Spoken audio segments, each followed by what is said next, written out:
ہم جن کی عزت کرتے ہیں وہ ہمیں مجبور سمجھتے ہیں، اور ہم جن سے بہت پیار کرتے ہیں وہ ہمیں بے وقوف سمجھتے ہیں۔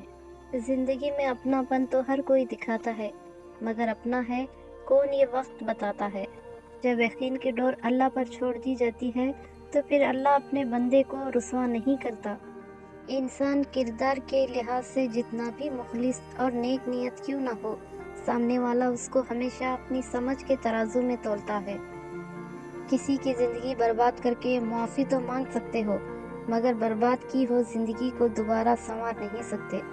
یہ سچائی ہے میرے دوست۔ یہاں لوگ اچھے کی تلاش میں سچے کو کھو دیتے ہیں۔ اپنی زندگی میں دو دروازے ہمیشہ کھلے رکھیں، ایک اپنی غلطی ماننے کا، دوسرا لوگوں کو معاف کرنے کا۔ یہی اصل سکون کا راستہ ہے۔ زندگی خوبصورت لوگوں سے خوبصورت نہیں ہوتی، بلکہ زندگی مخلص لوگوں سے خوبصورت ہوتی ہے۔ حضرت علی رضی اللہ تعالیٰ عنہ نے فرمایا، جو شخص اپنی قدر آپ نہیں کرتا، کوئی دوسرا شخص بھی اس کی قدر نہیں کرتا۔ جب آپ رب سے محبت کرتے ہیں تو وہ آپ کے دلوں میں انہی لوگوں کو بسنے دیتا ہے جو آپ کی محبت کے اہل ہوں۔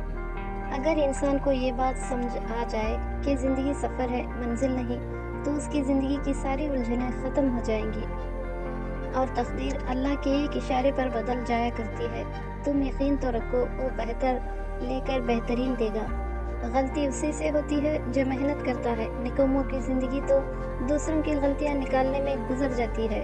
بہترین انسان عمل سے پہچانا جاتا ہے، کیونکہ اچھی باتیں تو دیواروں پہ بھی لکھی ہوئی ہوتی ہیں۔ کچھ بڑا کرنے کے لیے آپ کو کبھی کبھار بہت بڑے رسک لینے پڑتے ہیں۔ کامیاب ہونے کے 3 اصول ہیں: خود سے وعدہ، محنت زیادہ، اور مضبوط ارادہ۔ کائنات میں کوئی اتنی شدت سے کسی کا انتظار نہیں کرتا جتنا اللہ اپنے بندے کی توبہ کا کرتا ہے۔ زبان سے نکلے ہوئے الفاظ جسم کو نہیں بلکہ روح کو زخمی کرتے ہیں، اسی لیے الفاظ سوچ سمجھ کر بولا کریں۔ زندگی استاد سے زیادہ سخت ہوتی ہے۔ استاد سبق دے کر امتحان لیتا ہے، اور زندگی امتحان لے کر سبق دیتی ہے۔ جوانی کی عبادت، اور میرے اللہ کو جوانی کی عبادت بہت پسند ہے۔ انسان اور کتے کا زوال تب شروع ہوتا ہے جب وہ دوسروں کے اشاروں پر اپنوں پر بھونکنا شروع کر دیتا ہے۔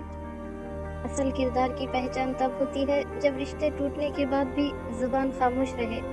زندگی ایک انجان کتاب جیسی ہے، اگلے صفحے پہ کیا لکھا ہے کسی کو نہیں پتا۔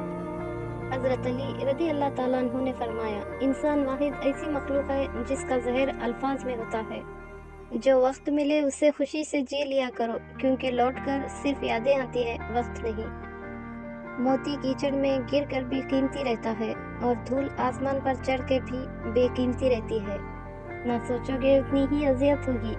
یا تو خود کو مضبوط کر لو یا خود کو بہت مصروف۔ زبان کی کوئی ہڈی نہیں ہوتی، لیکن یہ اتنی مضبوط ہوتی ہے کہ دلوں کو توڑ سکتی ہے، لہٰذا اپنی باتوں سے محتاط رہیں۔ زندگی ہر شخص کو عزیز ہوتی ہے، لیکن ایک بلند نظر انسان کو عزت زندگی سے زیادہ عزیز ہوتی ہے۔ علی رضی اللہ تعالیٰ عنہ نے فرمایا، جب تھک جاؤ تو اللہ کے سامنے جھک جایا کرو، کیونکہ لوگ تھوڑی سی غلطی پر چھوڑ جاتے ہیں، لیکن اللہ تھوڑی سی عبادت میں بھی تھام لیتا ہے۔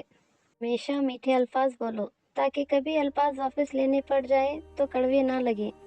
بھی امیدوں سے دور رہا کرو، کیونکہ وہ تمہارے پاس موجود نعمتوں کو حقیر بنا دیتی ہیں۔ کسی کے غم میں شریک ہونے سے اس کے غم آدھے، اور کسی کی خوشی میں شریک ہونے سے اس کی خوشی دگنی ہو جاتی ہے۔ صبر کرنے سے اللہ وہ بھی دیتا ہے جس کی امید نہیں ہوتی، اور دعا مانگنے سے وہ بھی مل جاتا ہے جس کی امید ختم ہو جاتی ہے۔ جتنا تم میں صبر ہوگا اتنا زیادہ تمہاری دعا میں اثر ہوگا۔ بس اللہ ہی تو ہے جسے تمام باتیں بلا جھجک بتا دی جاتی ہیں،